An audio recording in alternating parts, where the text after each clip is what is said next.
And good morning, everyone. Welcome back to Morning Musings. Happy Monday morning to you. My name is Don K. Preston. I am the president of Preterist Research Institute of Ardmore, Oklahoma, and I really appreciate you being with me. Hey, please do me a favor, all right? Hit that like button, hit the share button, and if you're watching on YouTube, be sure to hit the subscribe button. I would really appreciate it. Pardon me. We had a big frost, two or three of them so far. And I know that you folks are living up north have already had tons of snow. We don't do that. Anyway, normally after we get a really good frost, my voice kind of clears out because of the, you know, allergy situation. But this year, it hasn't helped a bit. So I'll do the best that I can. I'm feeling lots of pressure in my throat, and we'll just do the best that I can. I keep cutting back on my caffeine, and I'm drinking well, basically, I don't drink caffeinated coffee anymore. I will indulge on weekends, and I'll drink a root beer or a 7 Up. And the root beer is decaffeinated. 7 Up is supposed to be decaffeinated, but I don't know. The problem is still there. All right. But again, thank you so much for joining me here on Morning Musings. We are continuing our study of Israel's feast days. We have been focused for a good little while on Sukkot. It is otherwise known as the Feast of Harvest, the Feast of the Ingathering. It is the Feast of the Joy of the Nations, and on it goes. It is a multivalent type of thought that is associated with Sukkot, and so many marvelous, wonderful concepts associated with that feast. Now, one of the things that we're looking at, and that I've been focused on over the last few videos, is that Sukkot was to be and symbolized the end of the age. Now, I want to be really simple this morning, and to point out what I consider to be one of the greatest theological anachronisms that you can possibly think about. Now, to set the stage, keep in mind, Sukkot was an Old Covenant promise made to Old Covenant Israel to celebrate her world and to look forward to something else, something better, something, in the great majority of cases, something spiritual. In other words, the land foreshadowed dwelling in Christ. Circumcision of the flesh foreshadowed circumcision of the heart. Physical temple symbolized the spiritual temple. On and on it goes.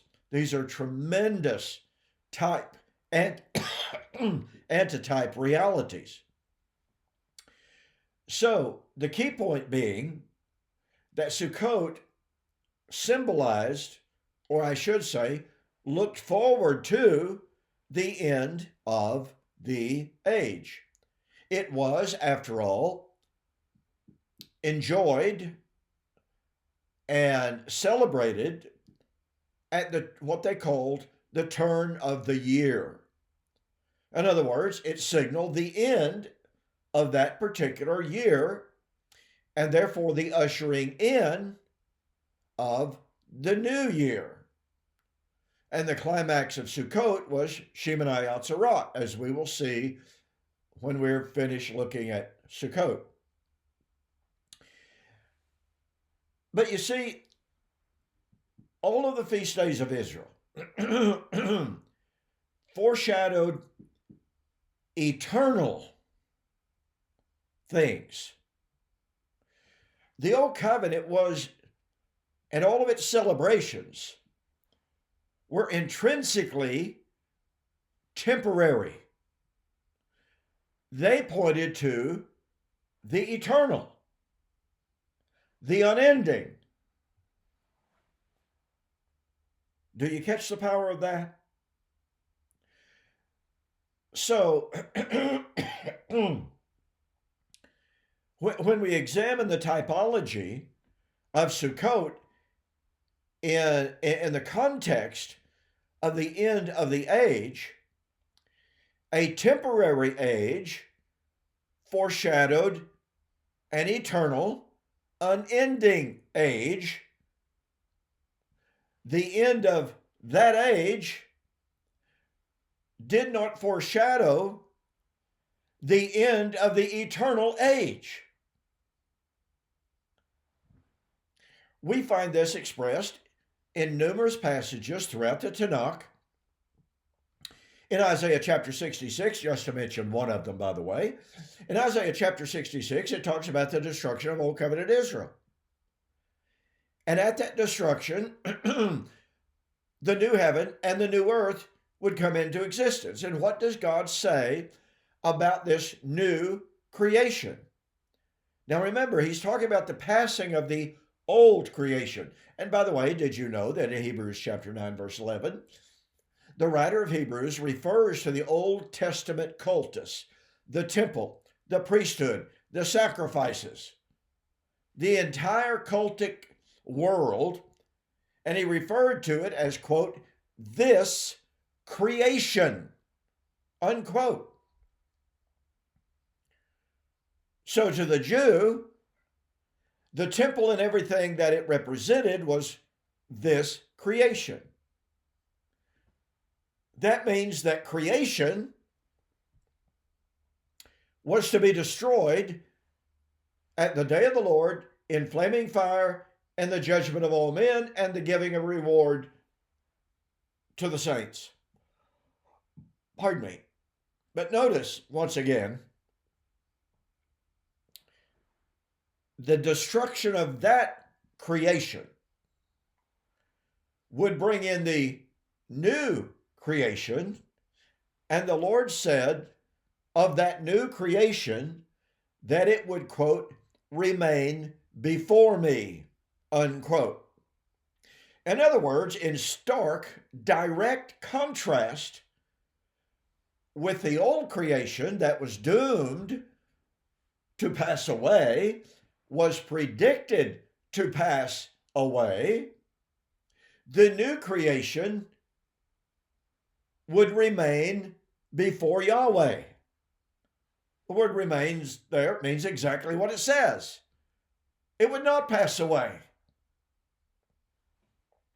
Old creation pass, new creation will not pass. Now here's the application of that in regard to what I said. I believe that the entire doctrine of the end of the age is one of the greatest theological anachronisms that is possibly imaginable. Why do I say that? Well, because so many commentators, so many Bible students do the following. Jesus predicted the fall of Jerusalem, but that was kind of an insignificant event. And as a matter of fact, in one formal public debate with John Welch, a Church of Christ minister in Indianapolis that I had somewhere 2012, 2013, somewhere along in there, John Welch got up and he said, I want to challenge this audience, a paraphrase of what he said. He said, why would anyone in Athens, why would anyone in Greece, why would anyone in Macedonia, why would anyone in those areas be even slightly concerned with the fall of a rabble-rousing, disruptive city hundreds and hundreds of miles away? And he gave the example, I think it was Corinth, if I'm not mistaken. He said Corinth was 800 miles away. Why would they be concerned with they're Gentiles? Why would they be concerned with the destruction of a Jewish city that was nothing but a troublemaking city? Now, I got to tell you, During that 4 night debate, I had double pneumonia. I didn't know what it was at the time. All I knew was I was sick as a dog. Every single night after the debate, I would go to my hotel room and throw up. Sorry if that's offensive. I did not know what was wrong with me. So I was not the sharpest tool, sharpest knife in the drawer as a result of having that double pneumonia. When I got back home, they put me in the hospital. Gave me oxygen, all this kind of stuff, because doctor said it was a very severe case. So here I am with double pneumonia. So although I wasn't at the very top of my game, when I heard John Welch say, why would anyone in the city of Corinth be concerned about the destruction of Jerusalem, a outback type of city in the middle of a desert somewhere? Who cared, was what he said. So I got back up and I asked the question. I said, well, Brother Welch said, who would have cared about the destruction of a Jewish city sitting in the middle of nowhere? What Gentiles would have cared? And I posed the following question. Just outside the gates of Jerusalem,